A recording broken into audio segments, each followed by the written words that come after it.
शौकीनों के लिए नया आकर्षण जुड़ने जा रहा है। गोंदिया कोहमारा रोड पर स्थित मुरदोली गेट 1 मई से पर्यटकों के लिए खुलने वाला है और खास बात यह है कि यह गेट पूरे साल खुला रहेगा। इस जंगल क्षेत्र में हाल ही में एक साथ 3 टाइगर देखे जाने की जानकारी सामने आई है। ऐसे में इस गेट से प्रवेश करने वाले टूरिज्म को टाइगर देखने की संभावना और भी बढ़ गई है। रिजर्व के इस कोर एरिया में सुरक्षा और निगरानी के लिए कई इंतजाम किए गए हैं। करीब 150 किलोमीटर के क्षेत्र में फैले इस प्रोजेक्ट में 72 anti poaching camp, 16 check post और 9 वायरलेस कैंप कार्यरत है, जहाँ सैकड़ों मजदूर और कर्मचारी तैनात है। वर्तमान में इस टाइगर रिजर्व में 68 जिप्सी संचालित हो रही है और मुरदोली गेट के खुलने के बाद यहाँ 10 नई जिप्सी और गार्ड्स की जरूरत होगी। इसमें स्थानीय लोगों को प्राथमिकता देने की योजना है, जिससे इलाके में रोजगार के नए अवसर पैदा होंगे। इस संबंध में पीयूष जगताप ने बताया कि मुरदोली गेट खुलने से टूरिस्ट को बढ़ावा मिलेगा और स्थानीय अर्थव्यवस्था को भी मजबूती मिलेगी। टाइगर सफारी के शौकीनों के लिए यह एक शानदार मौका है, जहां रोमांच के साथ साथ स्थानीय लोगों के लिए रोजगार के नए रास्ते भी खुलेंगे।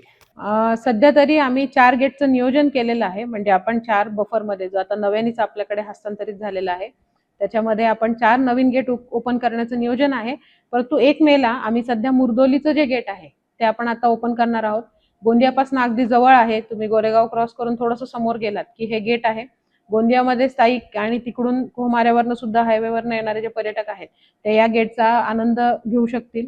या भागामध्ये टायगर प्रेझेन्स आहे आणि जो गोंदिया कोहमारा जो रस्ता आहे, मुख्य रस्ता, त्याच्या दुतर्फा हा सफारी रूट असणार आहे। दोन्ही बाजूला 2 रूट्स आपण वेगवेगळे याच्यामध्ये तयार करण्याचा प्रयत्न करत आहोत।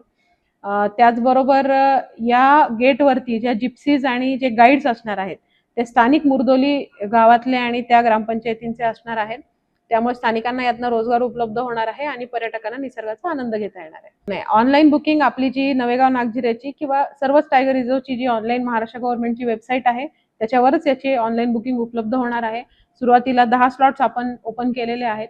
या 10 स्लॉट्समध्ये लोकांनी जोपर्यंत जिप्सीज होत आहेत, म्हणजे आता खरेदी प्रक्रिया अजून लोकांची सुरू आहे, कारण की हा संपूर्ण उपक्रम हा तिथल्या स्थानिक लोकांसाठी तयार केलेला उपक्रम आहे।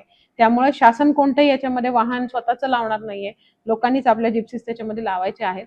आणि या जिप्सीसाठी सुद्धा आपण फाउंडेशन मधनं सॉफ्ट लोन तिथल्या स्थानिक लोकांना प्रोव्हाइड केलेलं आहे। आता गाईड सिलेक्ट करण्याची प्रक्रिया सुद्धा, म्हणजे निसर्ग मार्गदर्शक म्हणून जे लोक काम करणार आहेत ते सुद्धा स्थानिक गावातले असणार आहेत। त्याची सुद्धा प्रक्रिया आम्ही आता या आठवड्यामध्ये सुरू करत आहोत। नाही, सुरुवातीला जोपर्यंत पर्याप्त मात्रा जिप्सींची होत नाही तोपर्यंत आपण काही काळासाठी पर्यटकांची स्वतःची गाडी अलाव करू शकतो, परंतु निसर्ग मार्गदर्शक म्हणजे गाईड सोबत नेणे कंपल्सरी असणार आहे।